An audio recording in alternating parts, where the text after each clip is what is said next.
You know, we were so focused yesterday on the president dissing Fox, as if we're thin-skinned. Could you believe that? Anyway, we totally missed this doozy, dismissing the rich. Take a look. If we can't ask from society's lottery winners to just make that modest investment, then really this conversation is for show. Society's lottery winners? Like as old as luck and chance. Sound familiar? If you got a business, that you didn't build that. Somebody else made that happen. I did not run for office to be helping out a bunch of fat cat bankers on Wall Street. It must be because I worked harder than everybody else. Let me tell you something. There are a whole bunch of hard-working people out there.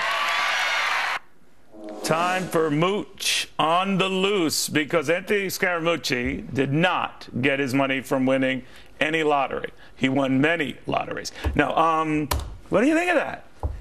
You know, it's a tough case. He's going to be saying that until he's 100 years old, unfortunately. But it's not true. I mean, we did win the lottery, you and I, and all of us that live in this great country. There's no question about that. I don't own restaurants, Anthony. But let's just be fair here. But you got a great head of hair. Okay. There's some Italian grandfather in your family that put that hair. Listen, that Perry Italian Como, I'm saying to you, though, and what the president seems to be saying is this is all happenstance, luck, not much sweat equity. It's unfortunate that he's saying that, because what it does is it actually demoralizes the middle class, and it demoralizes the lower middle class, because my grandparents, Neil, probably not unlike your grandparents, they hit me with the wooden spoon. They told me to go to school. They told me to study, go to college. I went to law school with President Obama. I know how hard it is to go to those places, and I worked super hard to build my career. And so, yes, I am lucky. I'm fortunate to live in the country. I've got some skills that God gave me, endowed me with. And so there's no question I'm lucky, and we all have to give back when we're doing super well. But for the president to make those types of statements, forget about the rich, they're laughing at him. He's demoralizing as a leader of the country, the middle and lower class. But he's doing more than that, isn't he? He's kind of making you a target in a way, right? I mean, that the rich can't be trusted, or the ill-gotten gains. I'm a big boy, you're a big boy. I have no problem being a target. You know what I'm saying here, that the inference here, and it wasn't even inference in that one remark, it was that you have to pony up more. In other words, the 40% tax rate is enough to surtaxes on all the other wealth to pay for the Affordable Care Act. That's not enough. That field is not level. It's a mistake on his part, because what we've learned in our society over 5,000 years of human history, when you go to redistribute the pie, the rich people go home. They take their football and they run home and they lock it up, Neil. And that's what they do in Cuba. That's what they do in North Korea, and they do it all over the world when you go for wealth redistribution. And so the president would be way better off in trying to grow the pie and explaining to middle class and lower middle class people that this is an aspirational society. He has a wonderful life story. He rose to the presidency from humble beginnings, and many of us have came from the middle class or the lower middle class. It would be a way better story for him, and he would look way more presidential if he talked like that. Do you think he really believes that? That's how he wins elections. He wins elections by dividing people. Does he believe that we're lottery winners? Yeah. Yes, he absolutely buys into that. There's no question about that. I know you didn't know him personally and all, but you certainly knew of him. You passed each other in classes and all that sort of little brainiacs. But I mean, what did you think of him back in those days?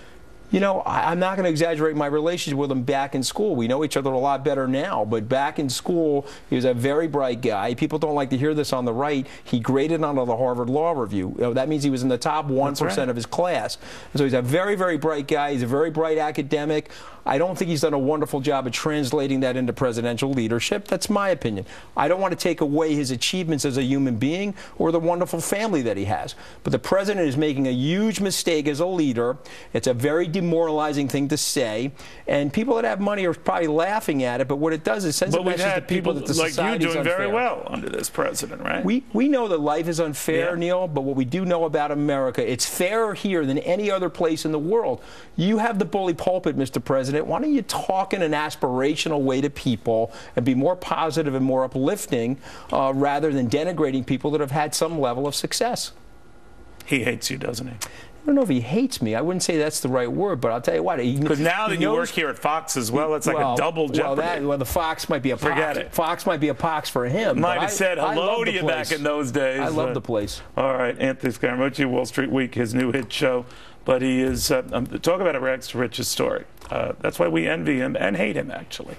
In the meantime, do you ever get nervous going through one of those airport security machines that shows you in your birthday suit? This is, by the way, for people who travel, you know, commercial. Anthony, just stay with us. But relax. Chances are the thing was not working. And get this, that TSA agent had no idea it wasn't. After this.